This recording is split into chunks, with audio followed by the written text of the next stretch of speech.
Pas naweek toe ek en my vrou Kimberley toe gegaan het. Toe ons die nagmaal gedoen het en die Bybel het gelees het in Korintiërs, sê Jesus toe, doen dit tot in gedagtenis, tot met my gedagtenis. Toe wonder ek vir myself, hoekom die spesifieke woord gedagtenis? Hoekom het hy net gesê onthou?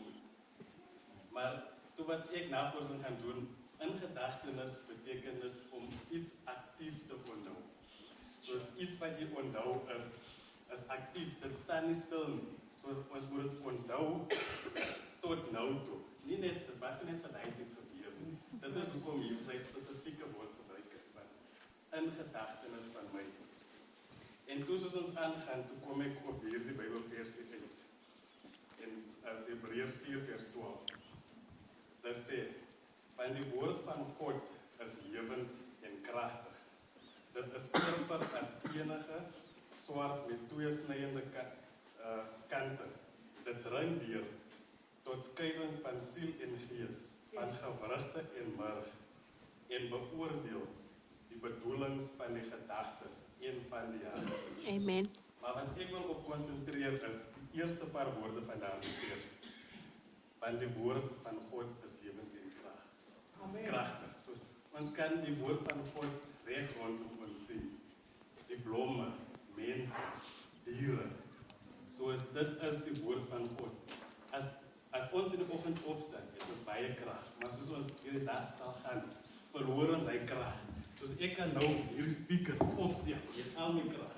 Maar as ek nie die kragtigheid het nie, en dan dieselfde speaker wat ek kan nou opgetel het, kan ek nie weer optel. Soos God se woord is.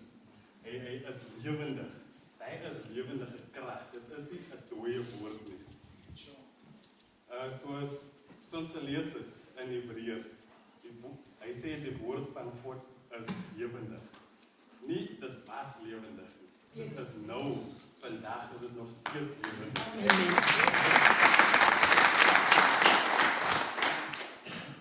Ek het my Bybel hier saamgebring. Hierdie boek waarin ons dit lees, ondersoek die teks vir ons. Maar wanneer ons 'n handboek lees, ondersoek ons die teks. Maar hierdie boek, soek dit vir ons deur Jesus Christus. Amen. Amen. Okay. So ons moet ons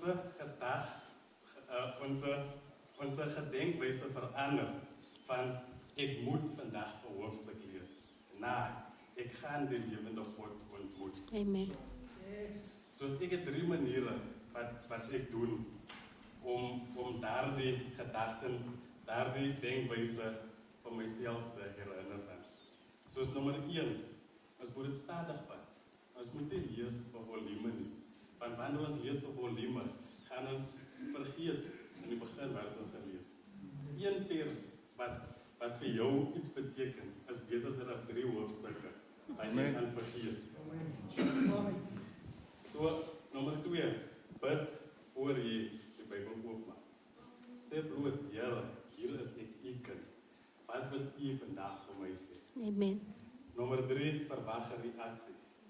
Soek die persoon, nie 'n paragraaf nie. Soek vir Jesus in elke woord van hierdie Bybel. Amen. Ek wil net afsluit om te sê, neem die asem in. Dieselfde asem wat God gebruik het om vir Adam te maak, is dieselfde asem wat hierdie boek geïnspireer het.